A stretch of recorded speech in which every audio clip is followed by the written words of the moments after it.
V napadu na policijsko postajo v Njukobu, majhnem južnoafriškem mestu, so oboroženi roparji v zgodnjih jutranjih urah ubili 6 oseb. Šlo naj bi za roparje, ki so postajo napadli zaradi tega, ker so hoteli ukrasti večjo količino orožja in vozil. Pri tem so ubili 5 policistov in vojaka, ki je bil v bližini. Napadalci so pobegnili z ukradenim vozilom. Južnoafriški minister za policijo je napad označil za nacionalno tragedijo. Škotska industrija viskija se že pripravlja na transportne in logistične izzive zaradi brexita. Škotsko združenje proizvajalcev viskija je prej vodilo kampanjo za ostanek v skupnosti, sedaj pa že vidijo koristi izstopa. Po njihovem se Združenemu kraljestvu odpirajo pomembni trgi: Indija, Kitajska, Brazilija in drugi.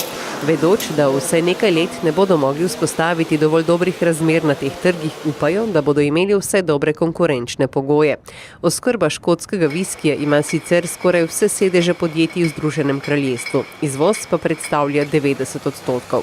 Večina možnosti za rast škotskega viskija prihaja iz držav zunaj Evropske unije, na primer v Latinski Ameriki, Aziji in Združenih državah, kar pomeni, da bodo dvostranski trgovinski dogovori, s katerimi se pogaja v Veliki Britaniji, pomembni. Vlada Emmanuela Macrona je predlagala ukrepitev zakonov o priseljevanju in azilu v Franciji.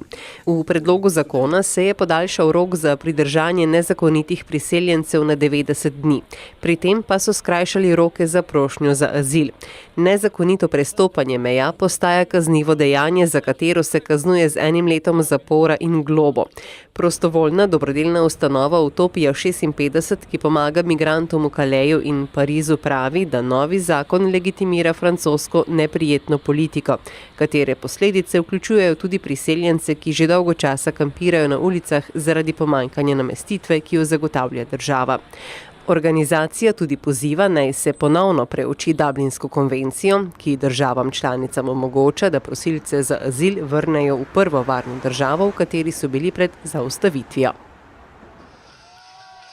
Pa še k prijetnejši temi. Na severozahodu Kitajske so ob festivalu pomladi kitajskem novem letu pripravili svetlobni spektakel na nebu s 300 droni. Tem so vgradili LED svetilke in jih programirali za let v formaciji. Svetlobni žarki so prikazali različne podobe, tudi kitajskega boga bogastva, pismenke Fu, ki pomenijo veliko sreče in blagoslova, ter pismenke Shi, kar pomeni veselje. Celotno delovanje dronov je krmilil en sam računalnik s programsko opremo. Organizatorji so ob tem poudarili, da so želeli obiskovalcem zaželeti srečno novo leto na inovativen in okolju prijazen način.